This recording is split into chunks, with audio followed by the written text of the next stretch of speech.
Sebab selama 6 hari kami beraktivitas dan Tuhan menyertai sampai pada hari ini, hari yang ke-7, di mana kami boleh datang kepada Tuhan untuk kembali memuji menyembah Tuhan. Sebab dari itu Tuhan, buat setiap kami yang sudah hadir, kami persiapkan hati kami untuk memuji menyembah-Mu. Segala perkara yang bukan dari Tuhan, yang masih ada di dalam hati dan pikiran kami, bersama-sama kami serahkan semuanya ke dalam tangan Tuhan. Mohon kiranya Tuhan sucikan, kuduskan hati, pikiran, bahkan seluruh hidup kami, supaya pagi hari ini kami layak Tuhan masuk ke hadirat Tuhan, layak untuk meninggikan nama Tuhan, layak untuk mendengarkan firman Tuhan.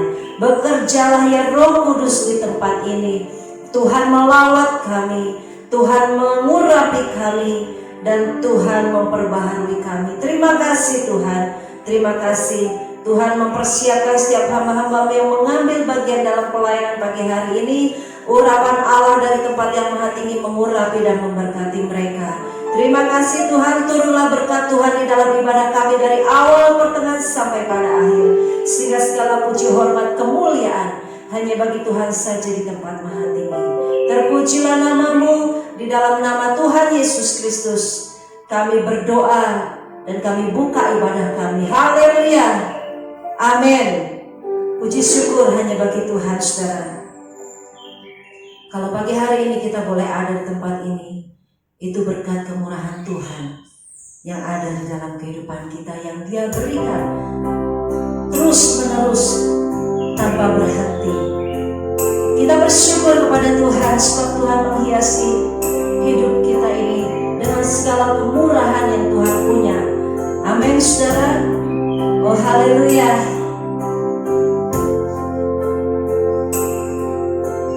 Terima kasih Tuhan,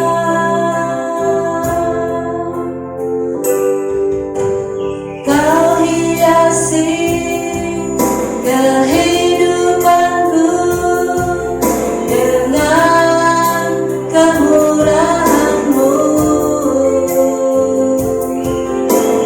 Kau rancangkan masa depanku penuh dengan harapan.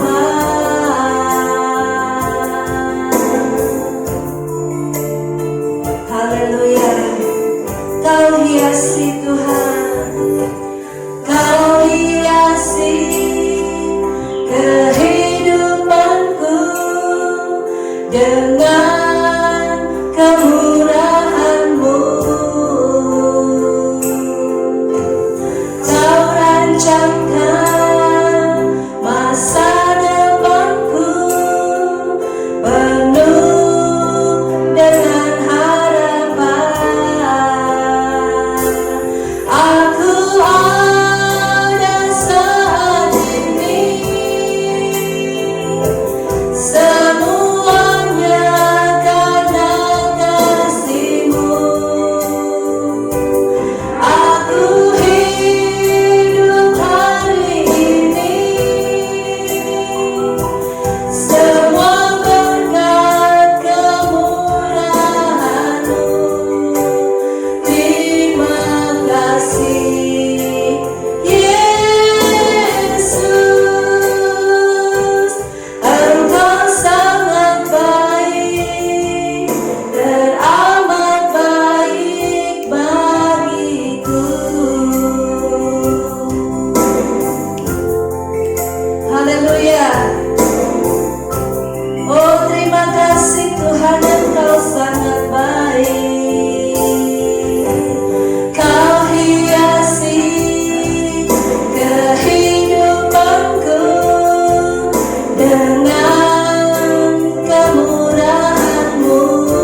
Tuhan.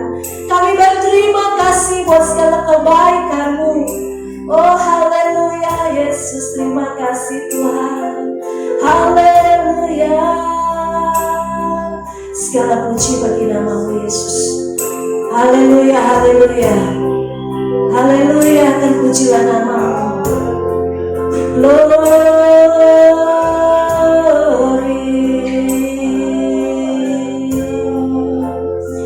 Aku ada saat ini,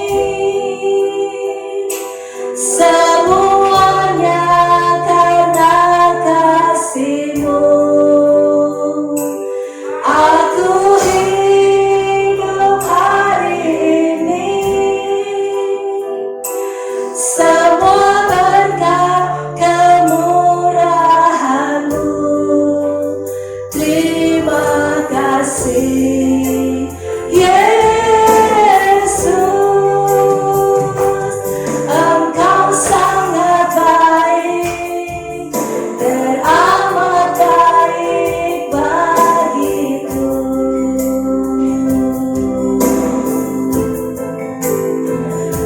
Engkau sangat baik, teramat baik bagiku. Beri kemuliaan bagi Tuhan. Oh haleluya. Terpuji nama-Mu Tuhan. Haleluya.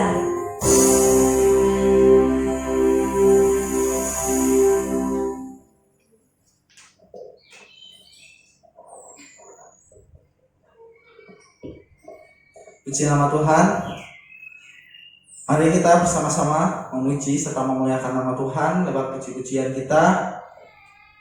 Kita sembah untuk Allah kita yang dahsyat. Amin saudara. Dari utara ke selatan.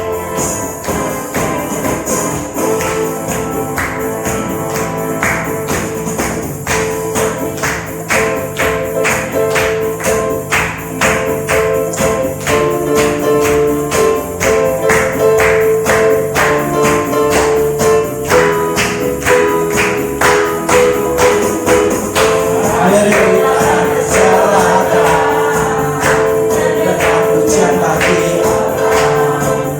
Dari barat sampai ke timur, nama Yesus disanjung. Dari pulau-pulau, lembah-lembah, gunung-gunung, tinggi kemuliaan-Nya, kemuliaan-Nya disaksikan, kebesaran-Nya diceritakan. Yesus, Yesus, nama Yesus, nama Yesus disanjung tinggi. Dari pulau-pulau, lembah-lembah, gunung-gunung tinggi. Oh Allah tugasnya berkuasa, seluruh bumi sujud menyembah, tinggikan nama-Mu. Allah tugasnya berkuasa, seluruh bumi sujud menyembah, tinggikan nama-Mu.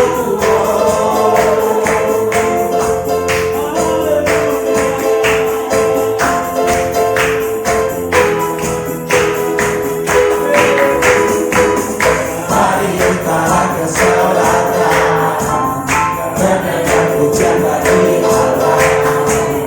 Dari barat sampai ke timur, nama Yesus disanjung tinggi. Dari pulau-pulau,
sujud menyembah tinggi namamu, Ku dahsyat berkuasa, seluruh bumi sujud menyembah tinggi namamu.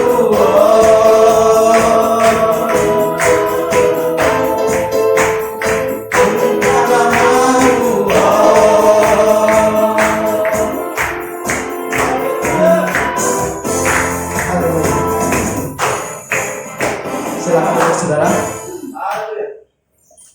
Ini tiba saatnya kita memberikan persembahan kita. Kita sudah siapkan selama 1 minggu ini. Biarkan persembahannya kita sisihkan ini bisa menyerahkan ke Tuhan. Amin. Betapa hatiku berterima kasih Yesus.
Saudara, kini tiba saatnya kita untuk membuka hati kita dan pikiran kita saat kita mau mendengarkan firman. Karena penyertaan Tuhan itu sempurna bagi hidup kita. Penyertaan Tuhan itu nyata dalam hidup kita, saudara. Amin. Arti kehadiran Tuhan.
selalu bersama, rasakan keindahan kehadiranmu. Kamu penyertaanmu sempurna, rasakan damai, aman dan sejahtera walau di tengah badai. Ingin ku selalu bersama, rasakan keindahan kehadiranmu. Sekali lagi, penyertaanmu sempurna, rancanganmu penuh damai, aman dan sejahtera di tengah badai. Ingin ku selalu bersama, rasakan keindahan kehadiranmu.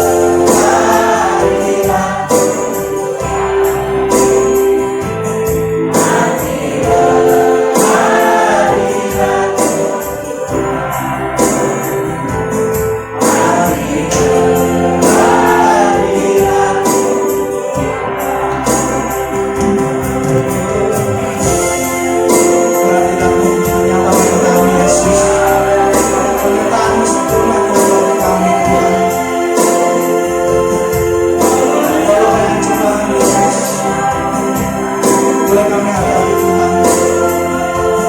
Kita ada kekuatan dan kasih serta yang ada dalam hati kami, Yesus. Hadiratmu yang bagi kami, Tuhan.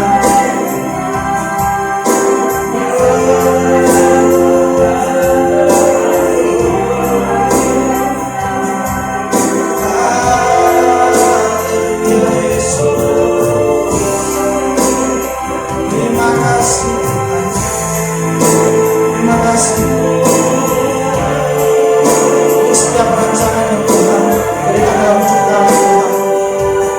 Kami percaya dan yakin, Tuhan, setiap rancangan dari Tuhan itu menyertai bagi kami. Itu baik bagi kami, Yesus. Terima kasih, Tuhan Yesus. Haleluya, Yesus.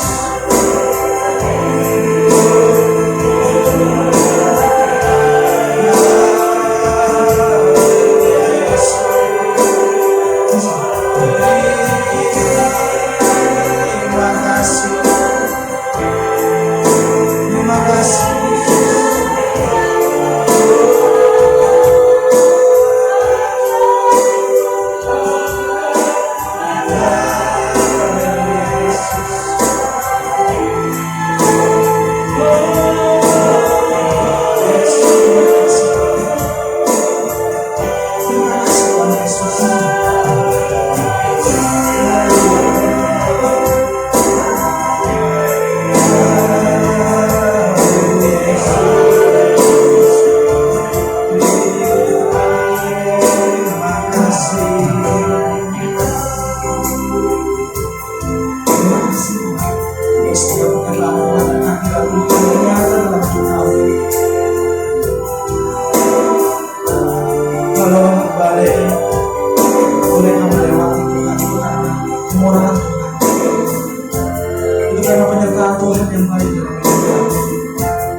Itu karena kekuatan dan kasih kamu hidup kami.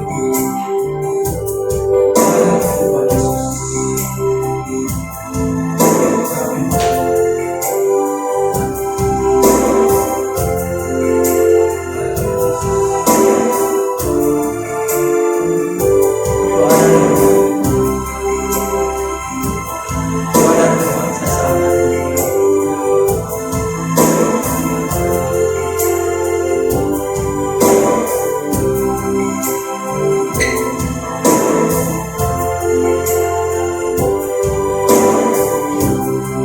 Haleluya, Yesus. Terima kasih, Tuhan. Terpujilah, terpujilah namamu, Tuhan. Terpujilah namamu, Tuhan.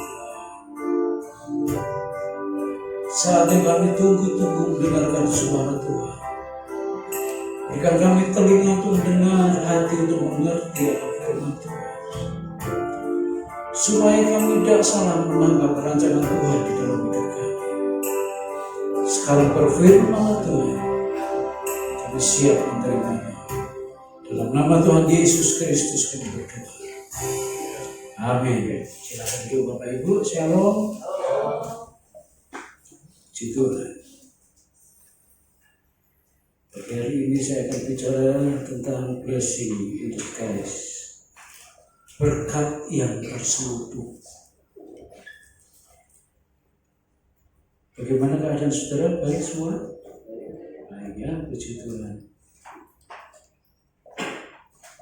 Kalau ada di antara saudara yang kurang baik, saya berdoa setelah saudara menerima firman Tuhan dan kembali ke rumah, saudara mendapatkan kelegaan dari Tuhan. Saya terus untuk membuka satu ayat.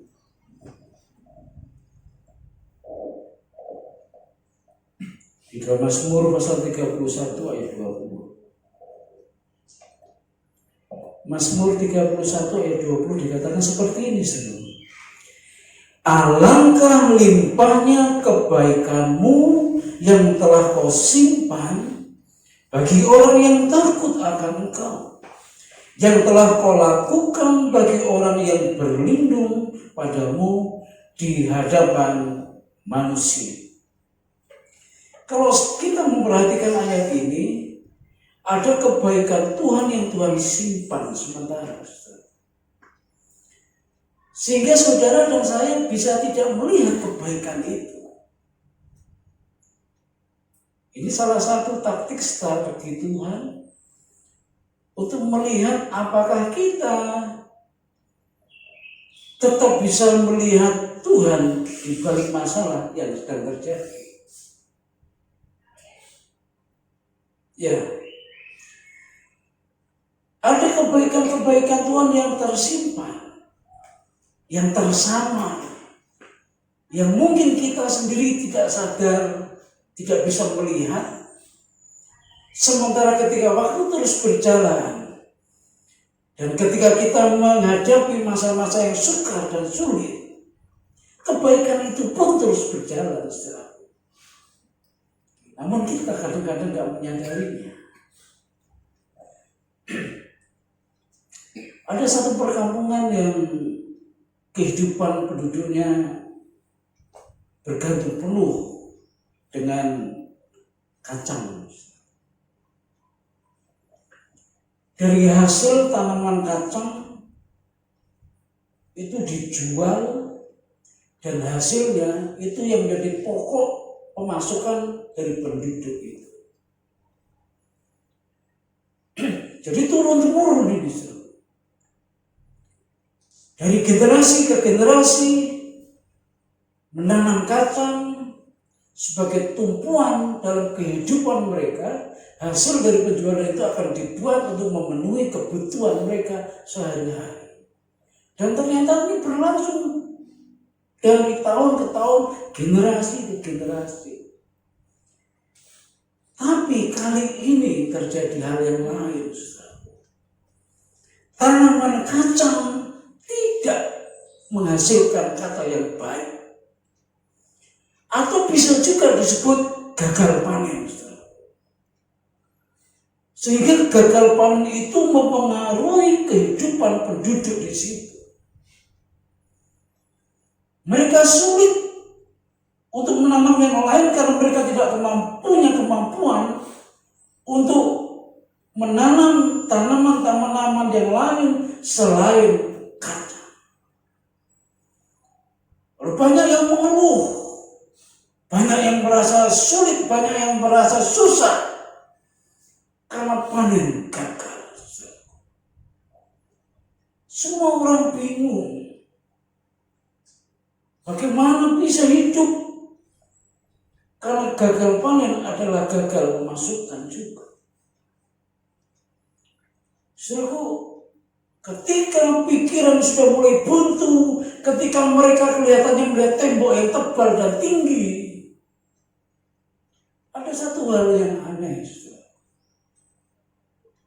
Ada satu tumbuhan yang biasanya tidak mereka perhatikan, ada satu macam tumbuhan yang biasanya tidak mereka anggap penting.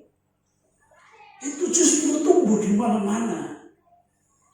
Karena nggak pernah mereka tebang, nggak pernah mereka matikan, dianggap tumbuhan liar saja. Dan tumbuh-tumbuhan itu bertumbuh dengan lebatnya di setiap sudut kampung itu, saudara. Dan ternyata ini adalah pohon pepaya. Orang mulai melihat ketika tidak ada tanaman yang lain yang bisa ditanam, ada tumbuhan yang tumbuh dengan sendirinya. Ketika tidak ada makanan yang bisa dimakan dari hasil panen kacang, tiba-tiba mereka melihat ada sesuatu yang bisa mereka makan. Orang mulai mencicipi tentang daun pepaya itu. Dan ternyata ketika mereka mulai mencicipi dengan memasak daun pepaya itu bersama dengan pepayanya mereka makan dengan kenyang, mereka merasakan daun pepaya itu pahit. Tapi tidak ada tanaman yang lain yang bisa mereka makan, saudara. Karena di sebuah perkampungan yang terisolir, tidak mudah untuk mendapatkan bahan-bahan makanan yang lain. Dan kali ini mereka hanya menemukan pohon pepaya. Jadi daun yang mereka makan berhari-hari, berminggu-minggu, berbulan-bulan, mereka tidak menyadari. Baru setelah itu timbul wabah malaria. Ketika wabah malaria menyebar di perkampungan itu, tanpa mereka sadari, ketika mereka hari-hari sebelumnya memakan daun pepaya,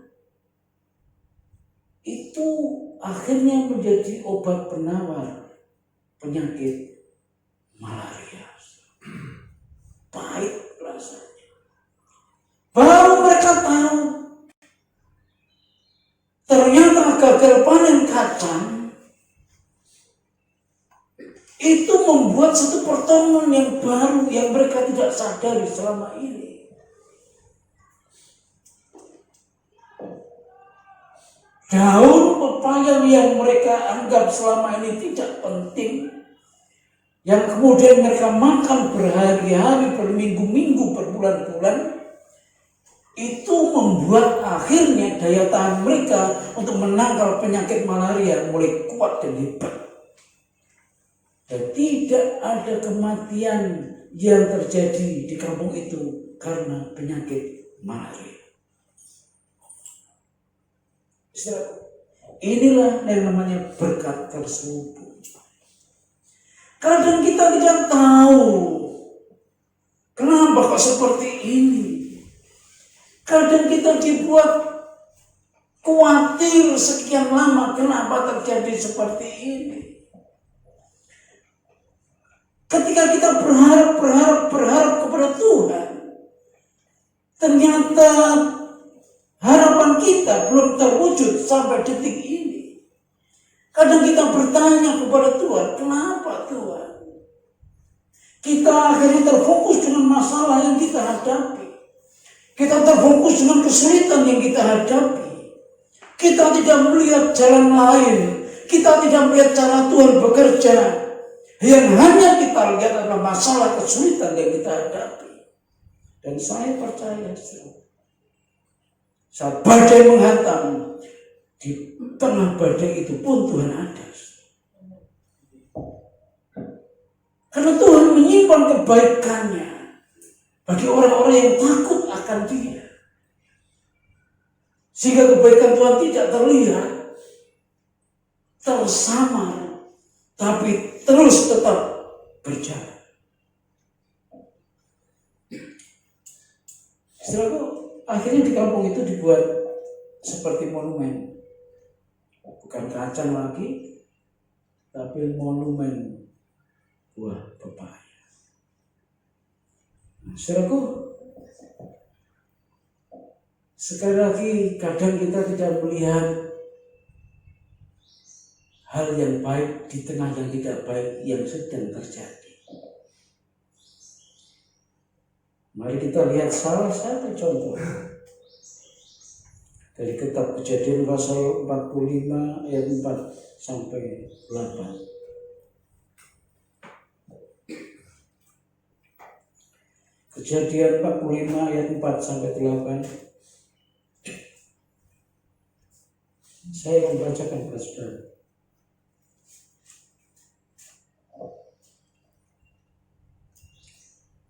Lalu kata Yusuf kepada saudara-saudaranya itu, marilah dekat. Maka mendekatlah mereka, katanya lagi, akulah Yusuf, saudaramu yang kamu jual ke Mesir.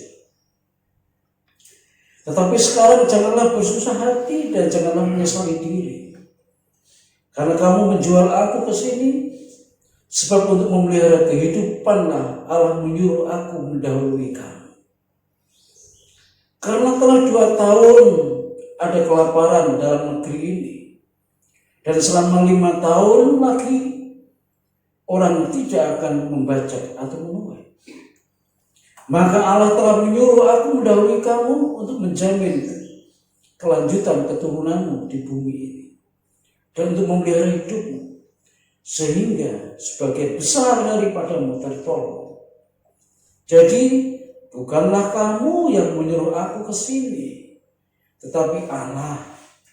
Dialah yang telah menempatkan aku sebagai bapa bagi Firaun dan tuan atas seluruh istananya, dan sebagai kuasa atas seluruh tanah Mesir.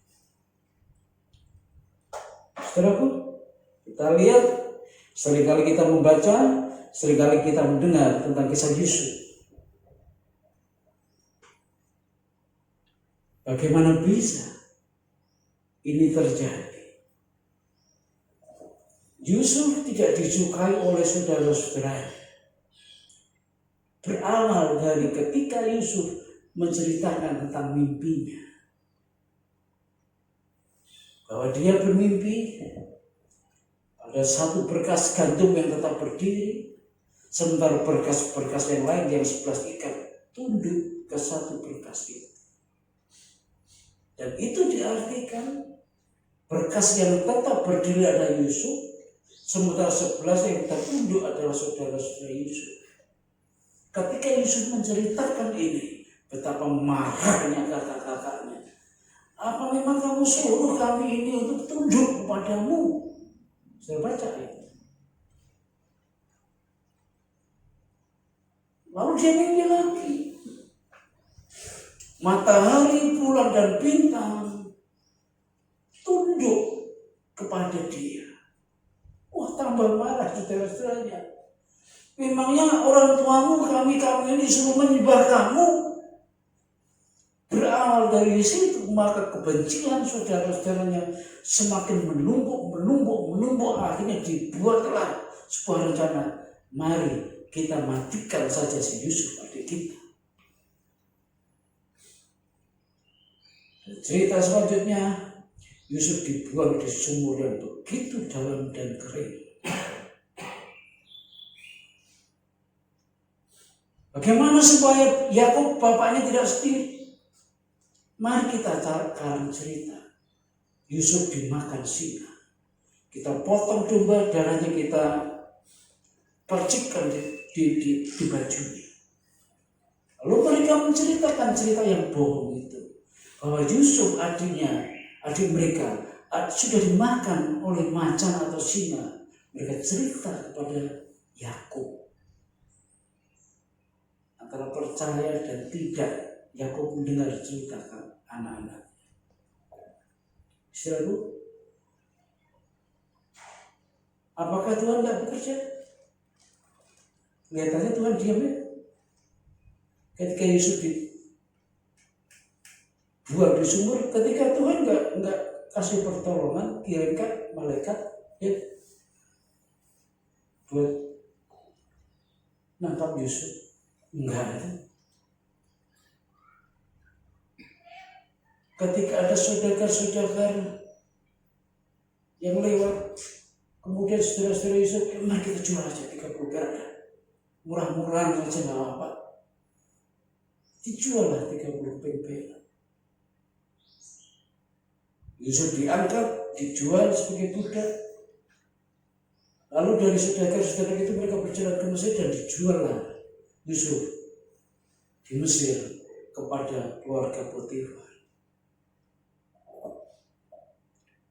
Kelihatannya Tuhan diam. Tuhan enggak bekerja. Tangan Tuhan enggak terulur. Enggak sampai di situ penderitaan Yusuf. Ketika dia baru naik sedikit, dia difitnah oleh juru minum raja. Masuk penjara lagi. Di tempat yang paling dingin, di tempat yang paling tidak enak,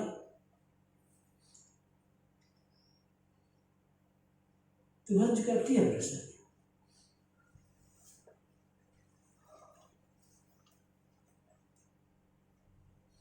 Sepuluh tahun Yusuf mengalami situasi seperti ini.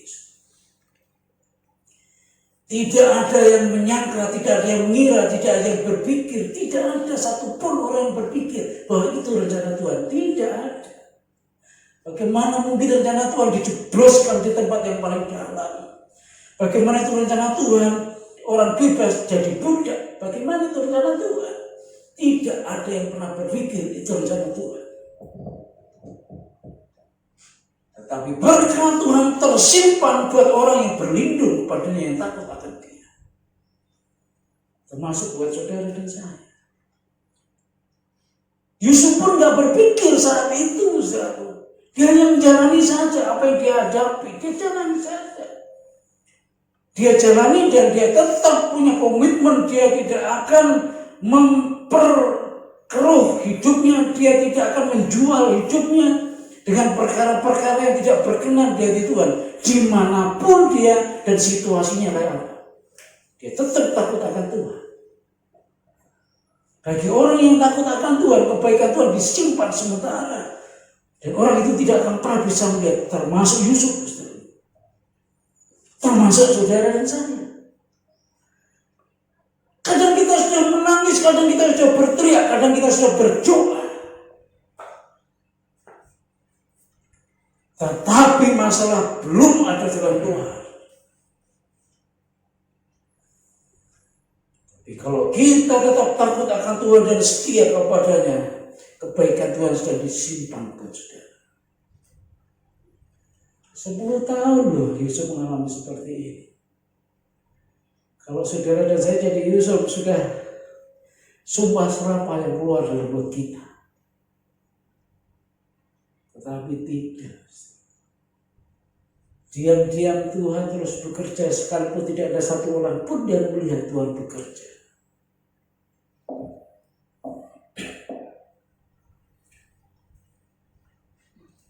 Dari keahlian Yusuf menafsirkan mimpi, dari karunia yang Tuhan berikan kepada Yusuf untuk menafsirkan mimpi, Yusuf diangkat pelan-pelan. Yusuf dibawa naik oleh Tuhan pelan-pelan. Sampai pada suatu ketika terjadi kelaparan yang besar di negeri asal di mana Yusuf hidup, jauh dari Mesir. Sementara Mesir sudah tertata dengan baik, Yusuf diberi kepercayaan penuh oleh Potifar. Bukan hanya Potifar tapi Firaun. Dia bisa mengelola keuangan, dia bisa mengelola sandang pangan dengan baik. Mesir yang menjadi kiblat dunia saat itu berlimpah ruah berkat Tuhan. Karena Yusuf ada di situ.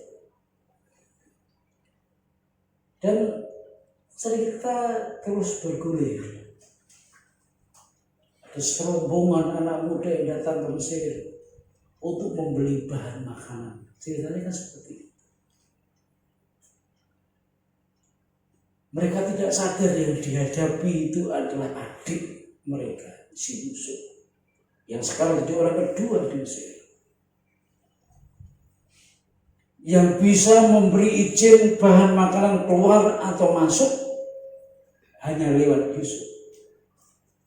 Sekarang saudara-saudara Yusuf diperhadapkan antara hidup dan mati.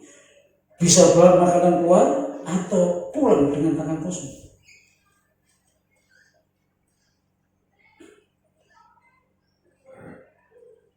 Terus semuanya bergulir. Sepertinya tidak ada sesuatu yang aneh. Sampai pada satu titik Yusuf panggil anak-anak muda. Kesini, mendekat, kesini, mendekat. Akulah Yusuf, adik. 10 tahun sudah dianggap mati ini Yusuf sama keluarganya, sama saudara. Sekarang dia panggil dan di hadapan Yusuf ada saudara-saudara. Akulah Yusuf yang kamu masukkan ke sumur, yang kamu jual. Tapi kamu jangan susah-susah berpikir. Karena bukan kamu yang membawa aku ke sini, tapi Tuhanku yang membawa aku ke sini. Tuhan yang membawa aku lebih dulu ke sini supaya bisa memberi kehidupan bagi banyak orang. Di tengah-tengah penderitaan Yusuf, di tengah-tengah banyak celaan kepada Yusuf, di tengah-tengah segala hal yang buruk yang Yusuf alami, ternyata Tuhan bekerja di situ. Bukan saja buat Yusuf, tapi buat saudara-saudara juga. Mereka tidak pernah berpikir, mereka tidak pernah menyangka bahwa perjalanan Yusuf berliku-liku itu tidak pernah lepas dari tangan Tuhan.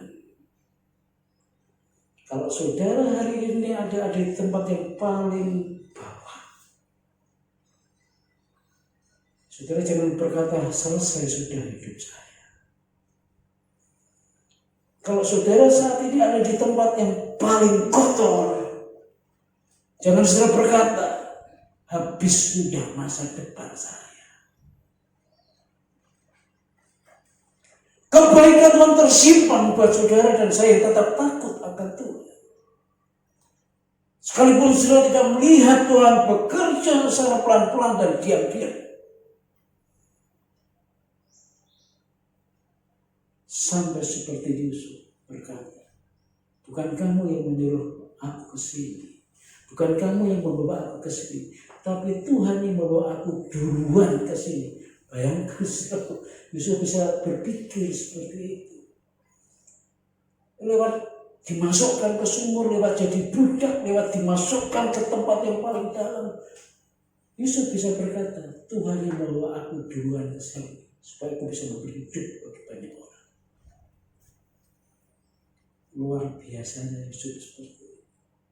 Berkat yang terselubung, yang tidak bisa dilihat dengan mata, bahkan tidak disadari oleh orang yang bersangkutan. Tapi tidak masalah bagi Tuhan, dia terus bekerja dan dia terus bekerja, dia terus bekerja. Satu lagi, saya tahu siapa gambar ini. Agak pecah. Siapa? Saya tahu. Saya tahu. Ini Fanny Crosby. Kembali ke fotonya. Ini Fanny Crosby. Dia lahir di sebuah perkampungan di utara Amerika. Dan waktu umur 5 minggu, 6 minggu, dia sakit demam. Dibawa oleh orang tuanya ke dokter. Dan ternyata dokter salah diagnosa. Salah diagnosa berarti salah obat, malpraktek. Akhirnya Fanny Crosby yang umur 5 minggu buta, gak bisa melihat.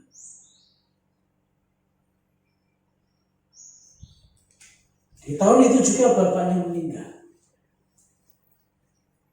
Jadi si Crosby yang kecil ini hidup dalam kebutaan, dirawat oleh ibunya dan neneknya.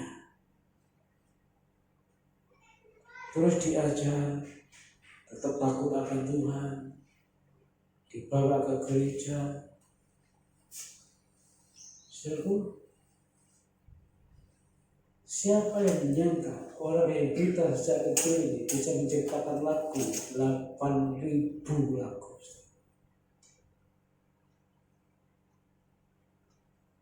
8.000 lagu. Dan ada banyak lagu-lagunya digubah dalam bahasa Indonesia. Ku berbahagia, yakin teguh, Yesus abadi, punyaanku. Di jalan ku diiring oleh Yesus Tuhanku.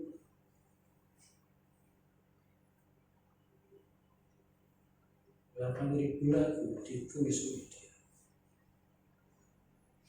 Ketika ada seorang berkatanya kepada dia, Pani, andai kata kamu punya kesempatan untuk bisa operasi dan kamu bisa melihat lagi, apa yang harus kamu katakan?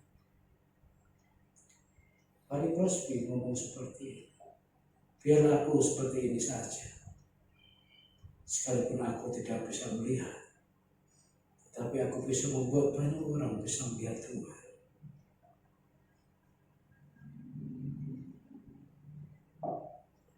Di dalam kelemahannya, di situ kekuatannya.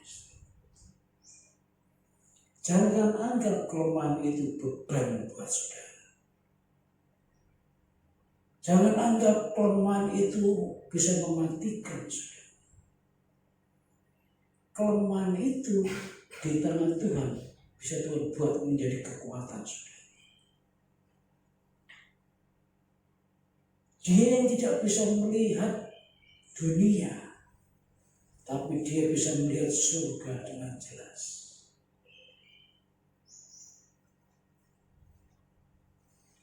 Dia yang tidak bisa melihat terang, tapi hatinya dibuat peka begitu. Dan dia berkata, lebih baik aku seperti ini, tidak apa-apa. Sekalipun aku tidak bisa melihat, aku bisa membuat banyak orang bisa melihat Tuhan. Itu berkat yang terselubung. Buat Yusuf, buat Fanny Crosby, buat saudara dan buat saya. Ketika badai melanda dunia ini hari-hari ini, ada banyak orang yang berteriak, ada banyak orang yang takut, ada banyak orang yang sulit hidupnya, ada banyak orang yang susah hidupnya. Bukan hanya orang-orang tua, anak-anak kecil, remaja, pemuda, semua kena imbas akibat badai corona hari-hari ini. Tetapi ada berkat yang terselubung dari Tuhan buat kita semuanya, buat gereja Tuhan. Sekalipun kadang kita sesat, nggak bisa melihat bagaimana Tuhan bekerja. Dan ketika corona ini melanda dunia, gereja pun sepertinya baru membuka matanya. Ternyata selama ini penginjilan-penginjilan yang dilakukan dibatasi dengan ruangan. Sekarang nggak bisa lagi dipertahankan. Mimbar-mimbar yang dibatasi dengan gedung sekarang nggak bisa lagi dipertahankan. Media sosial harus dikuasai, mau nggak mau. Ini berkat terselubung buat gereja Tuhan. Ini penginjilan yang begitu efektif. Nggak ada yang bisa melarang asal ngomongnya benar saja. Nggak ada yang bisa melarang. Asal ngomongnya benar saja. Jadi saudaraku, ada banyak tuayan yang diberikan oleh yang punya tuayan buat gereja Tuhan di tengah situasi yang sulit seperti ini.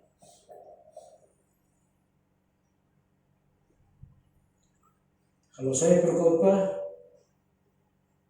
hanya dibatasi dengan 30 orang yang mendengar waktu itu. Tapi kalau saya berkhotbah hari-hari ini, setelah berkhotbah, Pak Budi berkhotbah hari ini, saya didengar oleh ratusan orang, saya dilihat oleh ratusan orang. Firman Tuhan didengar oleh ratusan orang.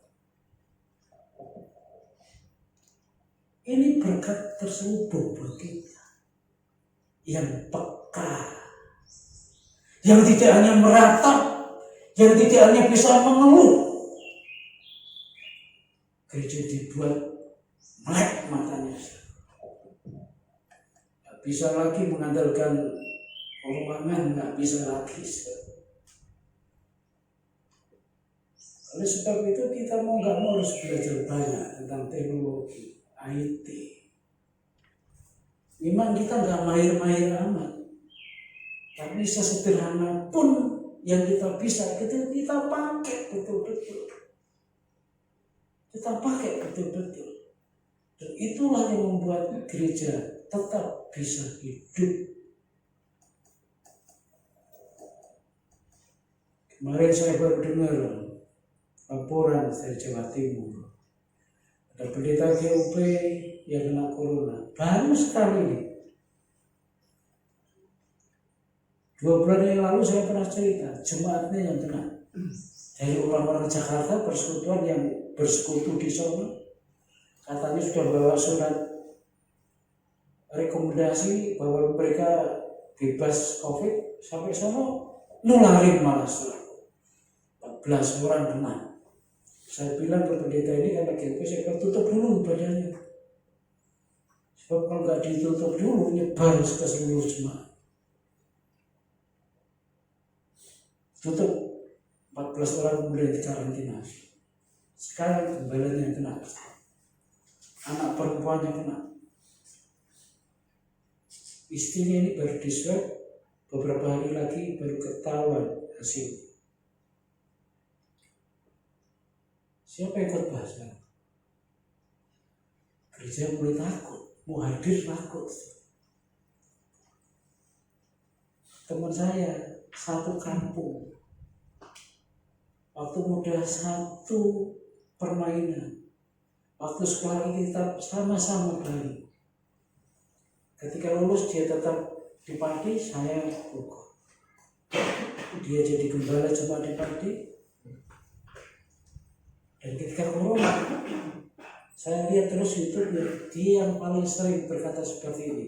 Kita nggak usah buru-buru untuk ibadah manual. Kita tetap online saja, streaming saja. Dia yang sering kali ngomong seperti itu. 3 minggu yang lalu saya dapat kabar dari kakak saya. Teman saya ini meninggal karena corona. Jam 1 meninggal, jam 6 dikubur. Anaknya harus melihat dari jauh. Nggak bisa melihat wajah bapaknya lagi. Terakhir kali adalah 7 hari sebelum masuk rumah sakit. Masih bisa melihat. Ketika bapaknya meninggal, dia nggak bisa melihat wajah bapaknya. Untuk terakhir kalinya dia nggak bisa melihat.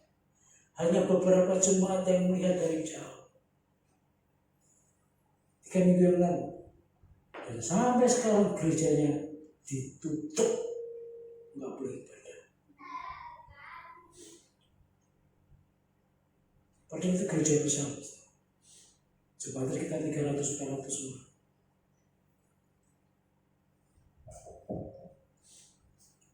Apakah Tuhan tidak bekerja? Apakah Tuhan membiarkan gereja yang mati?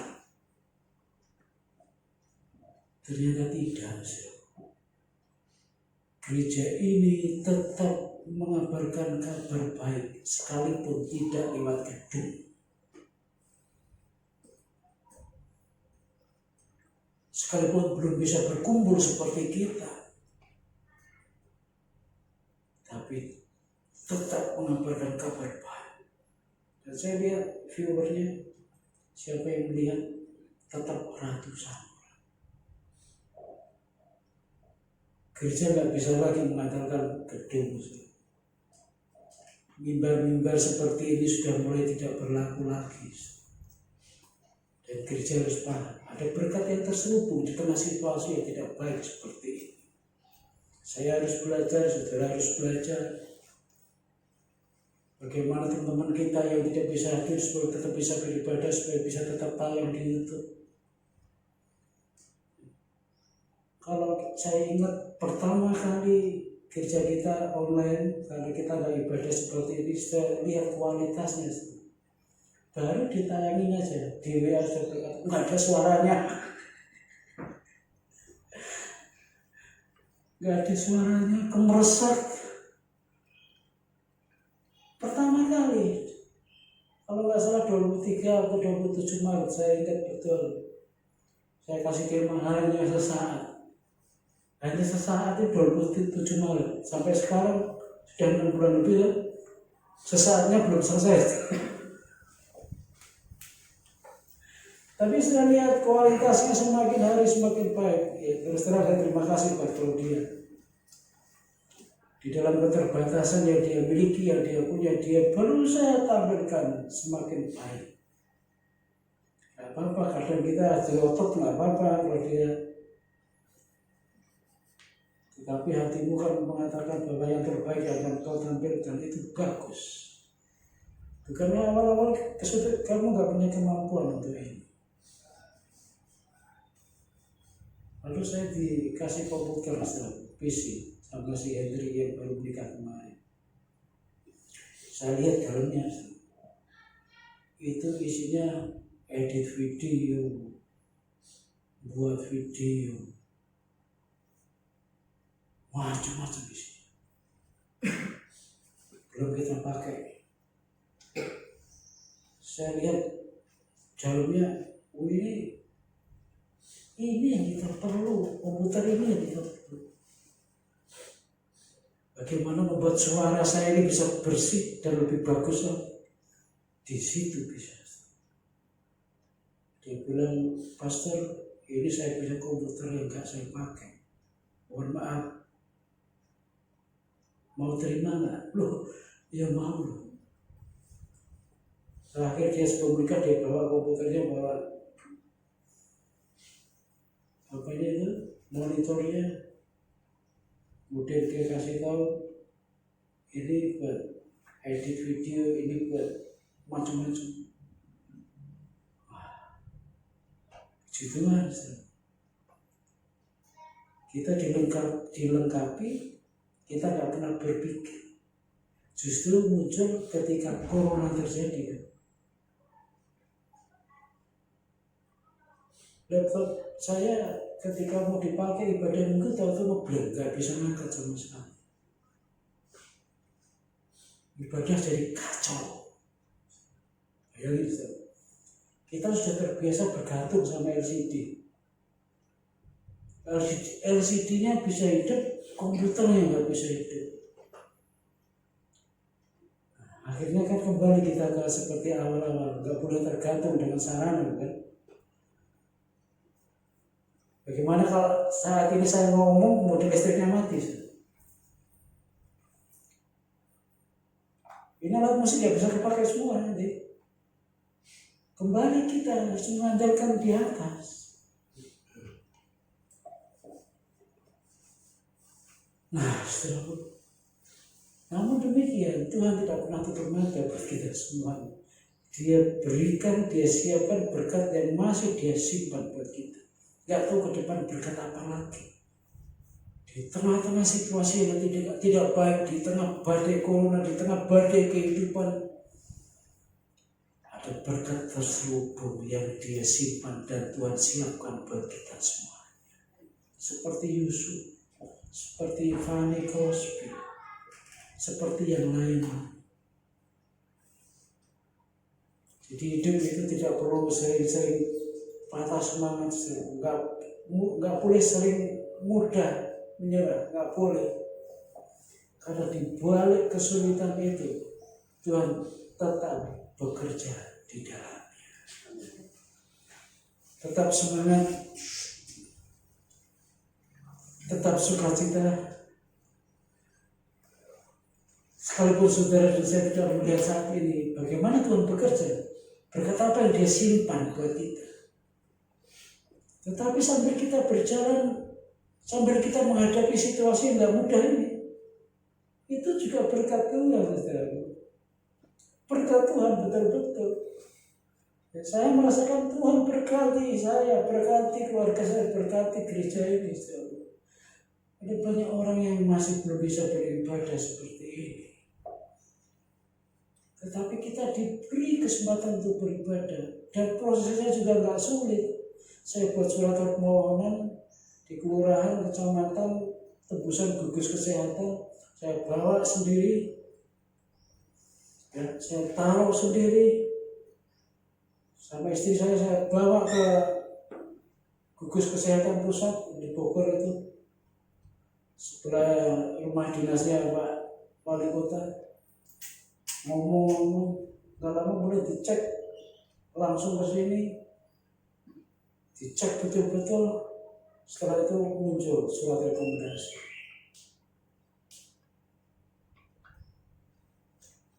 Dibawa oleh RW kita dan RW yang lain ketika kesini nanya, Pak sudah ibadah di sini? Sudah.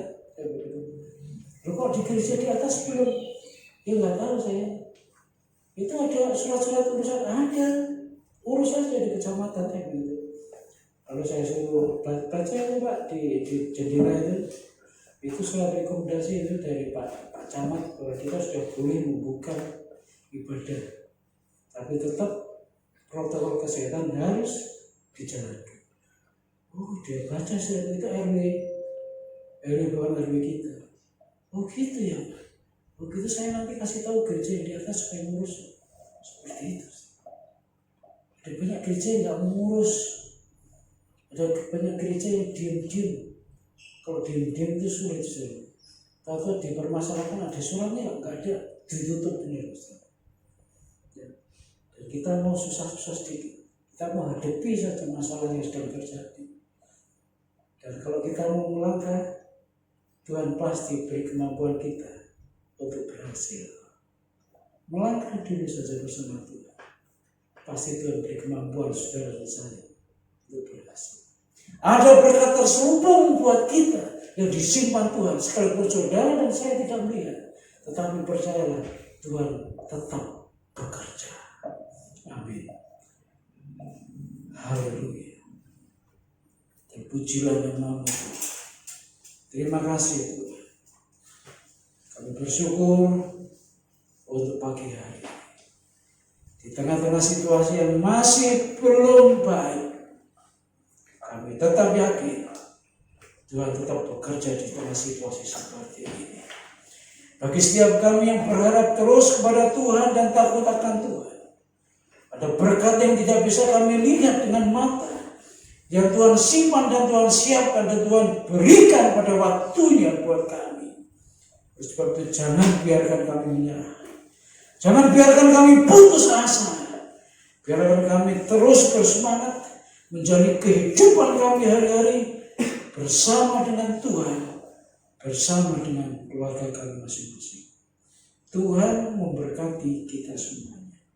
Dalam nama Tuhan Yesus Kristus kami berdoa. Amin. Kiranya Tuhan disenangkan dan pujian penyembahan dengan hati persembahan-persembahan kami. Dan kami bersyukur untuk ini kesempatan yang Tuhan beri. Ingat kami dengan Jonathan, calon dari Sika yang baru, beberapa hari yang lalu kecelakaan motor.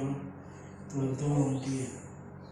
Biarlah luka-luka yang ada dalam tubuhnya secepatnya Tuhan balut.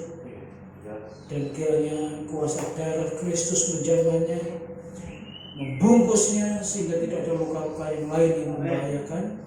Tapi secepatnya dia pulih sembuh dan dia bisa kembali beribadah di tempat ini. Tuhan menolong Yonatan sehingga dia besok juga bisa kembali bekerja dan Tuhan menolong hari-harinya.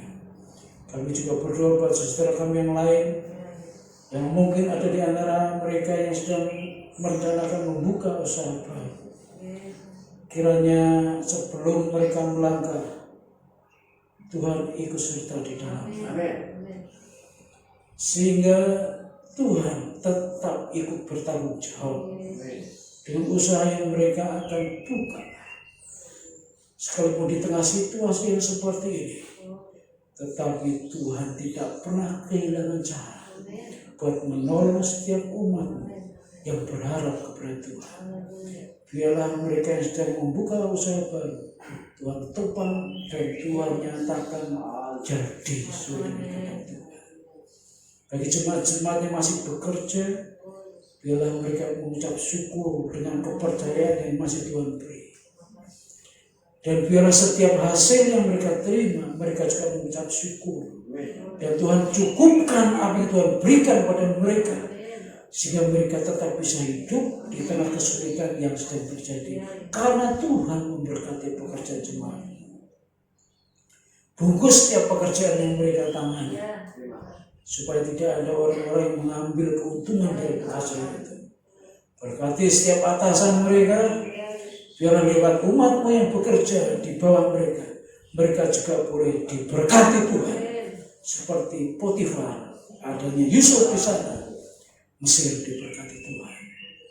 Terima kasih Tuhan, bungkus setiap umatmu dengan kuasa kasih dan darah Kristus. Anak-anak yang masih sekolah dan kuliah, Tuhan berikan kepada mereka semangat belajar.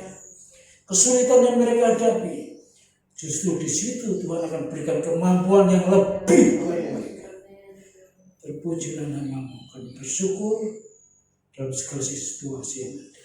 Bangsa ini kami berdoa bersama-sama, kiranya Tuhan berikan kekuatan buat Presiden, Wakil Presiden, TNI, Polri, aparat-aparat penegak hukum yang ada, para dokter, perawat, sukarelawan, semuanya Tuhan berkati mereka, keluarga mereka, lindungi jagai mereka, dan Tuhan memberkati negeri ini secepatnya pulih, kembali naik ke atas, dan setiap kami boleh beraktivitas dengan tenang, dan berkat mengalir ke negeri ini.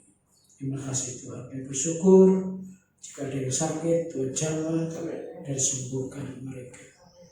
Bungkus setiap keluarga-keluarga umatmu, agar mereka aman dalam perlindungan Tuhan. Sekarang, kalau ada di antara jemaatmu yang akan kembali bekerja, Tuhan berkati mereka saat bekerja. Tuhan lindungi, Tuhan jaga mereka. Dan hari ini mereka boleh menemukan hasil yang baik yang Tuhan berikan kepada mereka. Terima kasih. Kami mau pulang Tuhan, kiranya Tuhan memberkati kami. Jemaat yang kukasihi, kelola dengan sukacita dengan membawa berkat. Kasih karunia dari Allah Bapa, penyertaan dari Tuhan Yesus Kristus, dan bersama dengan Roh Kudus akan memimpin kita dari saat ini sampai Tuhan datang yang kedua kali. Amin. Kami memuji kebesaran-Mu. Ajaib Tuhan, ajaib Tuhan, ajaib Tuhan, ajaib Tuhan. Kami memuji, kami memuji